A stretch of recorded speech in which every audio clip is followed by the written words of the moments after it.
কবি বিদ্যাপতি বলছিলেন, আধো জনমহম নীরে গওয়াউল জরা শিশু কতদিনে গেলা, নিধুর বনে রমণী রঙ্গরসে মা তুলু মাধব তোহে ভজব কমলয়া। আমাদের এই যে জীবনের অর্ধেকটা আমরা অজ্ঞানতায় কাটিয়েছি। নিট মানে অজ্ঞানতা। ভগবত ভজনে কখনো আমাদের মতিগতি আসে নাই। জরা শিশু কতদিনে গেল, তার মধ্যে অসুখ বিসুখ, শিশুকাল, হ্যাঁ, আরো কতদিন গেল। তারপর যে নিধুবনে রমণী রমরসে মা, যখন প্রাপ্তবয়স্ক হলাম তখন বিয়ে শাদী হলো। বিয়ে শাদীকে নিয়ে বিয়ে শাদী করে একটু পরিবারকে সঙ্গ দেওয়া, শুধু সঙ্গ দেওয়া নয়, সবার অভিজ্ঞতায় আছে সেই সময়টা অত্যন্ত ঘনিষ্ঠভাবে থাকা, পরস্পর সঙ্গে সংসারের সঙ্গে ঘনিষ্ঠভাবে থাকা। এটাও তো ভগবত ভজনে হলো না, এটা তো সশুভ বাসনাই হল। নিধুবনে রমণী রগরসে মাতুলু মাধব তোই ভজব কমলয়া। এরকম করতে করতে করতে করতে জীবনের 3 ভাগটাই আমাদের চলে গেল। ভগবত ভজনের স্বীকৃতি হল না। ভগবত ভজনের যে চেষ্টা প্রয়াস আমাদের মনে আর জাগলো না। অথচ আমরা বলে এসেছি যে ভগবান তুমি আমাকে ভারতে পাঠালে আমি তোমার নাম গুণগান করব। আমরা কি করছি? সংসারে মেতে আছি। ভগবত ভজনের এতটুকু প্রয়াস আমাদের মধ্যে আসছে না। আর আমরা যে সংসারে আচ্ছন্ন হয়ে আছি, সেই সংসারে আমরা কতটা সুখ পাচ্ছি বা পাবো বা পেয়েছি, আপনারা সবাই অবগত আছেন। সুখ সংসারে নেই। স্পষ্ট কথাই, সুখ সংসারে নেই। সংসার যদি থাকে, সুখ যদি থাকে তাহলে ভগবত ভজন, সুখ যদি থাকে ভগবানের নাম গুণগানে, সুখ যদি থাকে ঈশ্বর উপাসনা, সেখানেই পরম সুখ, পরম শান্তি। এই শান্তির উদ্দেশ্যে আমাদের যে তৈরি করা মতিগতি হয়েছে কি খুব কম, হলেও খুব কম। তার মধ্যে মানে সঠিক কি বেঠিক তাও বোঝা মুশকিল। সঠিক বেঠিক বোঝা যায় একমাত্র একটা আচার, শরণাগতির মধ্যে দিয়ে। শরণাগতি মানে শরণে আসা। তার শরণে আসবো যেখানে আমার প্রিয় প্রিয়া প্রিয়তম অবস্থান করছে, অর্থাৎ স্বয়ং ভগবান শ্রীকৃষ্ণ, আমার রাধারানী বা রাধা মাধব, তার আশ্রয় আসতে হচ্ছে আমার শরণাগতি। নতুবা কোনো সুখ নেই, কোনো শান্তি নেই, আছে শুধু যন্ত্রণা আর যন্ত্রণা। তো শরণাগতির কিভাবে হয়? শরণাগতির কতগুলো দৃষ্টান্ত আছে। কিভাবে ভগবানের শরণাপন্ন হলে পরে ভগবান আমাকে কৃপা করবে। তো এক সাধু যে নাকি 7 বছর 7 বার যত সব তীর্থধাম রয়েছে আমাদের ভারতবর্ষে পরিভ্রমণ করেছেন, অথচ তিনি অন্ধ। তিনি অন্ধ 7 বার বিভিন্ন তীর্থ পর্যটন করেছেন। পর্যটন করার পর একসময় প্রয়াগে উনি গেছেন। প্রয়াগে গিয়ে তখন এক যুবক তাকে জিজ্ঞাসা করল, হে মহান্ত, আপনি তো অন্ধ,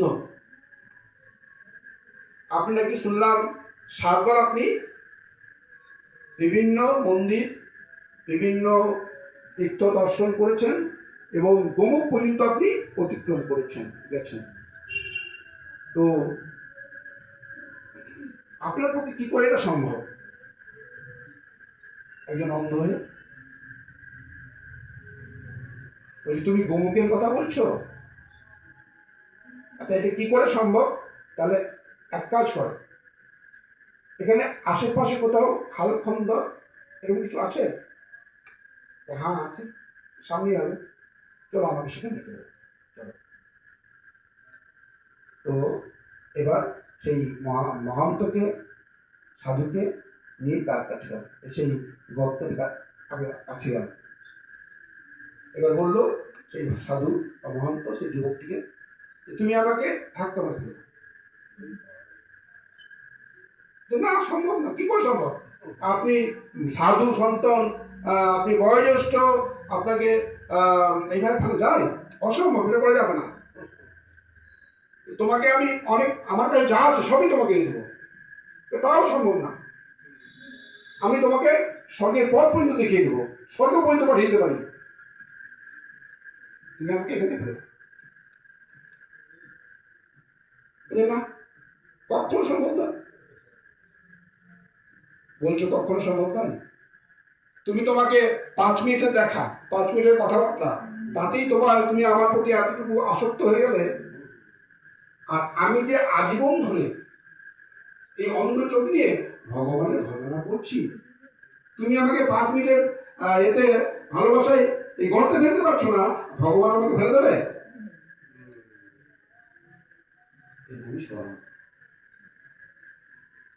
ভগবানকে একনিষ্ঠ ভাবে যদি স্মরণ করা যায়, ভজন করা যায়, ভগবান কোনোভাবে কোনো সময়ে তার ভক্তকে ফেলবেন না, তার ভক্তকে তিনি কোলে তুলে রাখেন।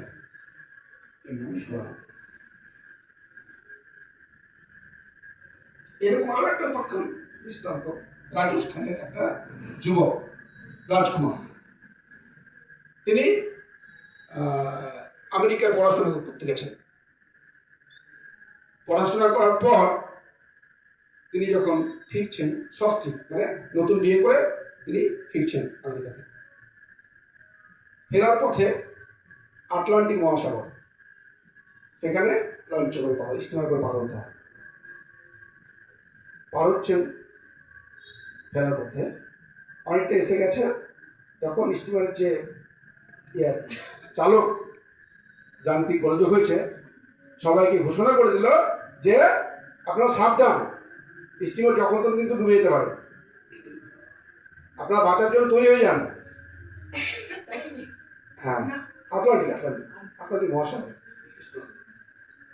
এবার সবাই তো যার মতো করে সাবধানতা অবলম্বন করলো, বাঁচবার জন্য চেষ্টা করছে, কেউ ভগবান নাম গুণগান করছে যার মতো করে। আর এই যুবকটা, রাজস্থান যে যুবকটা, সে যখনই শুনলো যে এরকম অবস্থা, বিপদ হতে পারে, তখনই সে ধ্যানে বসে ঠাকুর, যাকে ঠাকুর, যাকে ভগবান, ঈশ্বরের ধ্যান নিমগ্ন হয়ে গেল। বউ পাশে আছে, তখন বউ বলছে কি করো, সবাই বাঁচবার জন্য চেষ্টা করছে আর তুমি যেন ধ্যানে মগ্ন হয়ে গেলে, তুমি বাঁচবার চেষ্টা করবে না? কিন্তু ধ্যানস্থ হয়ে আছে, সাড়া দিচ্ছে না, বারবার কি গো শুনছো না, সবাই বাঁচবার জন্য চেষ্টা করছে, তুমি কিছু করবে না? তখন রাজপুত তো, ওদের পাশে একটা তরবারি, তখন তো এখনকার কিন্তু অনেক আগে আসতো, তখন ছিল না, আজ থেকে 500 বছর আগে। তো ওর কাছে তরবারি ছিল, সেই তরবারি নিয়েই তার গলায় ধরে দিয়েছে। কি করছো তুমি? তোমাকে আমি বাঁচবার জন্য চেষ্টা করতে বললাম, আর তুমি আমার গলায় তরবার ধরতে যা? হ্যাঁ ধরলাম। তোমার কি মনে হচ্ছে আমি এই তরবার দিয়ে তোমার গলা ছিন্ন করবো? না, কখনো না, তুমি এটা করতেই পারো না, কারণ তুমি আমার স্বামী, আমি তোমাকে আমার সমস্ত জীবন যৌবন অর্পণ করেছি, তুমি এটা করতেই পারো না। তো আমি যদি এটা করতে না পারি, তুমি এটাও বিশ্বাস রাখতে পারো, যারা ভগবানের প্রতি আসক্ত, ভগবানের প্রতি যাদের শরণাগতি এসেছে, তার মৃত্যু কখনো হতেই পারে না। সে কখনো ঢুকতেই পারে না। এই করতে করতে করতে ধ্যানস্থকে এই কথা বলে সে আবার ধ্যানস্থ হলো, স্টিমার আপনাকে গিয়ে ফিরে